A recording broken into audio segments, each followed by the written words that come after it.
Hi guys, we're going to start by going over the homework from last night.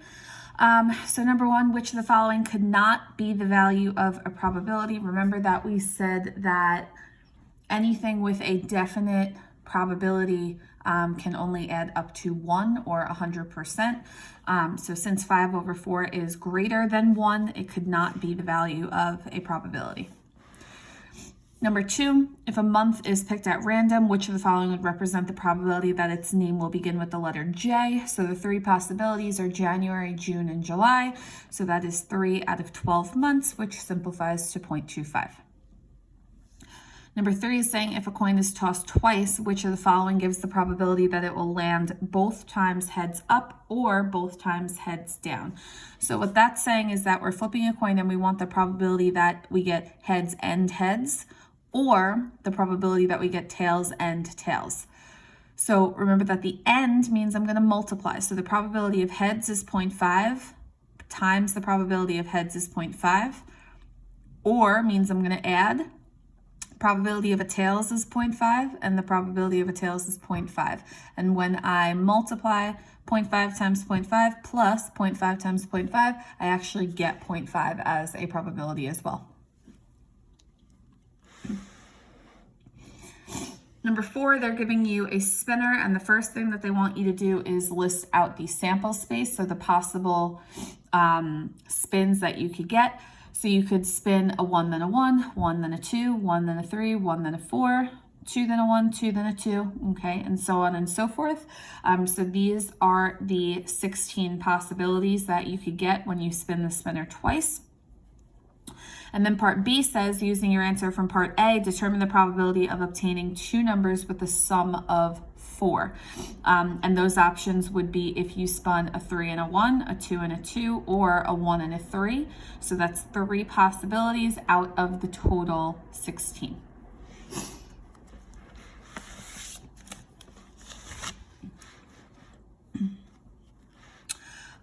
For number 5, they are asking you to fill in the Venn diagram. They tell you that the probability of having brown hair is 50%, and there's a 56% chance of having blue eyes, and there's a 20% chance of having neither brown hair nor blue eyes. So the first thing that we know for a fact is that the 0.20 is going to go on the outside here, okay? Because that is where my probability for neither possibility goes, okay? So what that means is that if there's a 20% chance that you're neither brown-haired nor blue-eyed, that means that what's remaining in our circles has to be 80%. So the 3 scenarios here have to add up to 80%. And remember why is because whatever's in the circles plus whatever is on the outside of the circles has to add up to 1 or 100%. So if 20% is on the outside, 80% has to be on the inside here, okay? So the way that we can find what the overlap probability is, we know that there's a 50% chance of having brown hair, but that's this whole circle here. And then there's a 56% chance of having blue eyes, but again, that's this whole circle here. So if I were to add my brown hair circle plus my blue eyes circle, okay, but then the problem is because they share this overlap, I don't want to count this twice.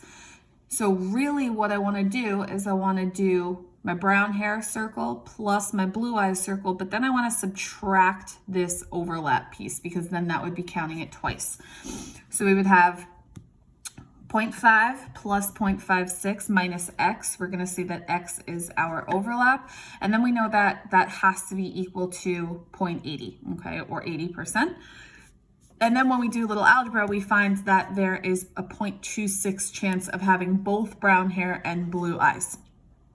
And now that we know what the overlap is, if the whole brown hair circle has to be 50%, I do 0.5 minus 0.26 to get that this has to be 0.24. And then if this whole circle here has to be 0.56, 0.56 minus 0.26 is going to be 0.3 or 0.30, whatever way you want to look at it, okay? And then the algebra behind the probability of having brown hair or blue eyes, kind of, we figured it out already intuitively that it had to be 80% if there was 20% of people that had neither. But this would be the probability of having brown hair and or blue eyes. So I want to add the probability of just having brown, the probability of having both, or the probability of just having blue, and that is where we end up with our 80%. For number 6, they tell us that there's an 18% chance of snow and a 12% chance of rain. If there's a 4% chance it will rain and snow on a day, then which of the following represents the probability that a day in early March would have either rain or snow? So some things we know is that the probability of snow is 0.18, the probability of rain is 0.12, and the probability of rain and snow is 0.04. So if the probability of rain and snow is 0.04, that's our overlap, okay? Then if the probability of snow is 0.18, okay, I can do 0.18 minus 0.4 to find that this side here has to be 0.14. If I know that the probability of rain is 0.12, I could do 0.12 minus 0.04 to find that just this side here is 0.08, okay? And then to find the probability that it's either gonna rain or snow, I'm just gonna add these three together. So 0.14 plus 0.04 plus 0.08, and that's gonna give me 0.26.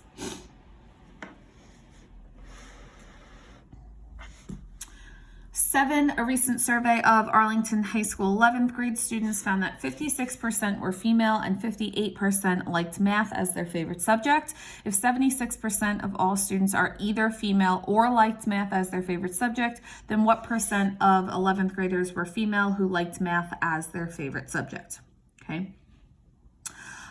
So they tell us that probability of being female is 0.56. Probability of liking math is 0.58. Okay. The probability of being female or liking math is 0.76. Okay. So now to find the probability of being female and liking math, okay, so kind of like we did for number 5, I can say, well, if I take my whole female circle plus my whole male circle, but then subtract out the middle part, so that's kind of what we're doing over here, I can find what the overlap should be. So 56% female plus 58% liking math, but I'm going to subtract their overlap, and I know that that has to be equal to 0.76. And when I do some algebra, I get that the overlap, or the probability of being female and liking math, is 0.38. So that means 0.38 goes in my overlap. And then I can find the two remaining probabilities, okay? To find the probability of being female and not liking math, okay, I'm going to do 0.56 minus 0.38 to find that just 18% are female. To find the probability of liking math and not being female, I'm going to do 0.58 minus 0.38 to get that this part should be 0.20, okay? And then I can find the percentage that neither are female nor like math. So the probability of not female and not liking math is going to be 1 minus the sum of what's inside the circles, and that's going to give us 0.24.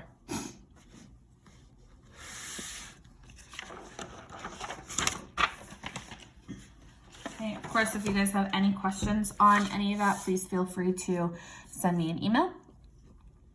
Today we're going to be starting two-way tables. So two-way tables are a visual representation of the possible relationships between two sets of categorical data.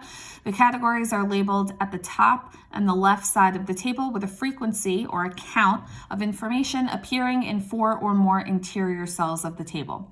The totals of each row appear to the right and the totals of each column appear at the bottom. So number 1 says, a survey asked, if you could have a new vehicle, would you want a sport utility vehicle or a sports car? The results are displayed in the two-way table below. So first of all, let's analyze this table and analyze what it means. So obviously, as we can see here, we have male, female, and total, and then we have SUV, sports car, and total, okay? So as you go down the columns, okay, 21 plus 135 gives you a total of 156. 39 plus 45 gives you a total of 84. 60 plus 180 gives you a total of 240. As you go along your rows, 21 plus 39 gives you a total of 60. 135 plus 45 gives you a total of 180. And 156 plus 84 gives you a total of 240, okay? Your total column and your total row should both add up to the same total altogether, okay? So, part A says, how many people responded to the survey? So the number of people that responded to the survey is going to be the total number of people that are in our total column, okay? And that means that 240 people responded to the survey. Part B says how many males responded to the survey. So now I want the total number of males. So my male row is here, and if I follow my row to the total, this means that 60 males responded to the survey. How many people chose an SUV? So now I want the total number of people who chose an SUV. So an SUV is this column here, and the total number of people that chose an SUV is 156. How many females chose a sports car? So now I want to find my female column or my female row, and I want to find my sports car column, and the number of females that chose a sports car is 45. Okay. And now we can calculate some probabilities using these tables as well. So part E says, what is the probability if a random surveyor was selected? It is a female that chose a sports car, okay? So we said that a female who chose a sports car, there's 45 females who chose a sports car. And the total number of people that were surveyed, we said, was 240. So that means that the probability would be 45 over 240. Okay, remember that we said we can calculate the probability by doing the number of events over the total number of outcomes. Okay, and this comes out to be about 0.188. Okay. Part F says, what is the probability if a random surveyor was selected that it is a male that chose an SUV? Okay, so now when I go back to my table, I want to find male and I want to find SUV, and I see that 21 males chose an SUV. 21 males chose an SUV out of a total of 240 people who were surveyed. So 21 over 240. And this comes out to be about 0.088.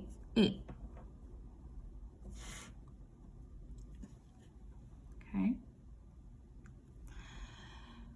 Now for part G, they're saying, given that a person is female, what is the probability that she chose an SUV? So this statement is important. Given that a person is female. This statement, given that a person is female, means that our probability is out of the total number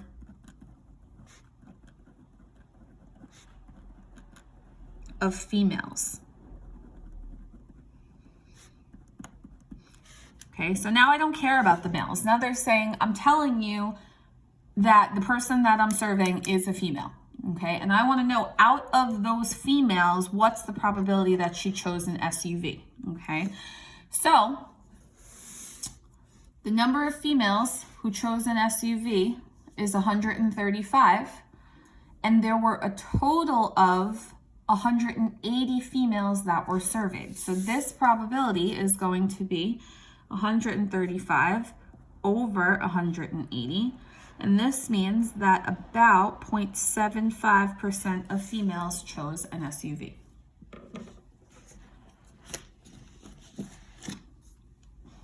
Okay.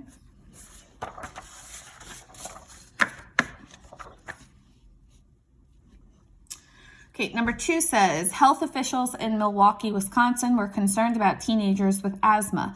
People with asthma often have difficulty with normal breathing. In a local research study, researchers collected data on the incidence of asthma among students enrolled in a Milwaukee public high school.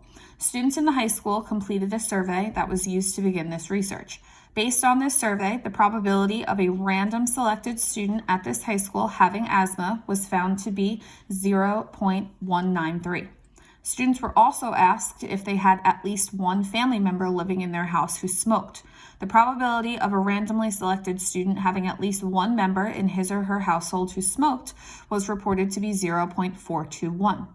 The probability that a randomly selected student has at least one household member who smokes and has asthma is 0.120. Construct a hypothetical 1,000 sample two-way table. So first of all, notice that our total is out of 1,000, okay? If they say create a 1,000 sample two-way table, this means that each value they gave us, we have to multiply it by 1,000 before we put it into the table. So multiply each value by 1,000 before putting it into the table. Okay. Okay, so the first thing they give us is that the probability of a randomly selected student at this high school having asthma was found to be 0.93. So the total number of students having asthma, okay, so a student that has asthma, the total is 0.193. If I multiply that by 1,000, that means that there's a total of 193 students who have asthma, okay? And what you're gonna notice about a two-way table is that it's kind of like a puzzle. Once you kind of know some things about some of the rows and some of the columns, you can begin to kind of just fill information in. So if there's a total of 1,000 students that got surveyed, but 193 of them have asthma, I can subtract 193 from 1,000 to tell me that 807 of them do not have asthma, okay? Because remember, my total column, 193 plus 807, has to add up to 1,000, okay? Let's see, the next thing they tell us is that the probability of a randomly selected student having at least one member of his or her household who smoked was reported to be 0.421. So having at least one member of the household who smokes, the total probability of that was 0.421. And if I multiply that by 1,000, that means that this has to be 421. Okay. I can also find the total number of no household member smokes by doing 1,000 minus 421, and that means that this has to be 579. And then the last thing they gave us is that the probability that a randomly selected student has at least one household member who smokes and has asthma is 0.120. So the probability that a student has a house member who smokes and has asthma goes here is 0.120, which is going to be 120. Okay, and this is all the information I need to complete the rest of the table, okay? I can find that this value here should be 301. 421 minus 120 is 301. Then I can find that this value here is 73. 193 minus 120 is 73. And then I can find that this value here is 506, either by doing 807 minus 301 is 506, or 579 minus 73 is 506. Okay, so this is how my table gets filled in. Okay, and now that this table is filled in, I want you to try the rest of these questions on your own. So A through E and then A and B. Okay, so I want you to try these questions on your own now that the table has been filled in for you.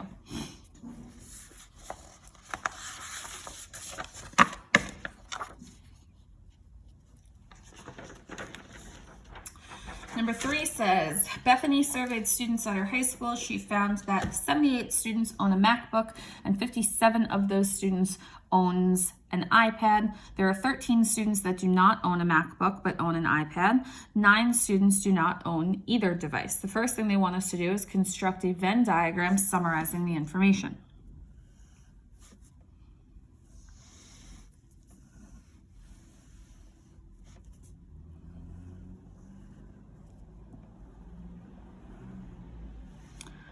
So we'll do I for iPad, M for Mac. We know that 9 kids don't have either. They tell us that 13 students do not own a MacBook, but they do own an iPad. Okay. So that's going to go here. We know that 57 of the students own a MacBook and an iPad. And if 78 students own a MacBook and 57 of those students also own an iPad, 78 minus 57 tells us that 21 students own a MacBook. Okay. Second thing they want us to do is construct a two-way table to represent this situation.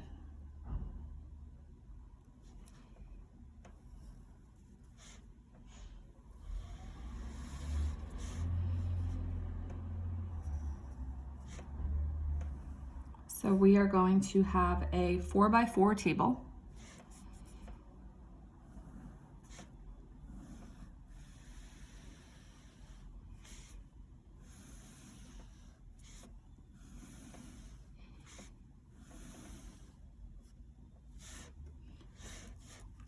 Okay, so we'll say owns a Mac, does not own a Mac,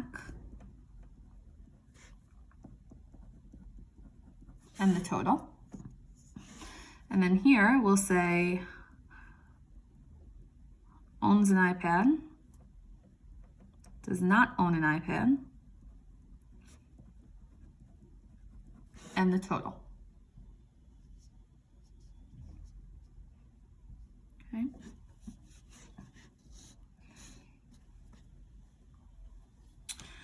So if we add up all of our totals, 13 plus 57 plus 21 plus 9. Okay, so I'm essentially adding all the values in our Venn diagram. Okay, so that means that there's 100 students total that were surveyed. Okay, we said that 57 of them owned both a Mac and an iPad. We said that 13 of them owned an iPad but did not own a Mac. 57 plus 13 means that 70 students own an iPad. We said that 21 students owned a Mac but did not own an iPad. 9 students do not own an iPad or a Mac, and 21 plus 9 means that this is 30. 57 plus 21 is 78. 13 plus 9 is 22. So here's our table. Okay. Then they say, if a student is selected at random from the 100 students who were surveyed, find the probability that that student owns an iPad. Well, if a person owns an iPad, there's 70 total students who own an iPad. So 70 out of 100, okay, is going to be 0.7 or 0.70. The probability that a student does not own a Mac, well, if you do not own a Mac, there's 22 total students who do not own a Mac, so 22 out of 100 is going to give us 0.22. If you own an iPad and a Mac, okay, if you own an iPad and a Mac, there's 57 students out of 100 who own an iPad and a Mac, which is going to give us 0.57. Does not own an iPad and does not own a Mac, does not own either, is 9. So 9 out of 100 is going to give us 0.09. And then owns an iPad or owns a Mac, or means that we're going to add. Okay, so owns an iPad or owns a Mac means that I want to take my values that are inside my circles. This is easier to look at it as far as the circles. So if you're in this circle, you own an iPad. If you're in this circle, you own a Mac. I want to know the number of students that own an iPad or a Mac. So 21 students own a Mac. 57 students own both, and 13 people own an iPad. Okay, out of 100, it's going to be 91 over 100, and this means that about 0.91 or 91% of students own an iPad or a Mac. Okay. So your homework is in your workbook. Like I said, classwork is to finish up number 2. And if you have any questions, please feel free to send me an email.